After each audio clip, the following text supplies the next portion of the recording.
Hi everyone! Welcome back to my channel. Today, magluluto tayo ng tinola, ang paboritong Pinoy comfort food na siguradong magpainit ng inyong araw. Ready na ba kayo? Let's get started. Let's prep the ingredients. Una, ihanda ang mga sangkap. Hiwain ang sayote sa cute and bite-sized pieces.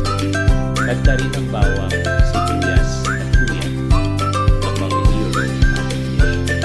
Siyempre, huwag kalimutan ang mga low pressure sa perfect gas. Basta masaya tayo habang nagluluto. Cook the chicken. Sa isang pan, painitin natin ang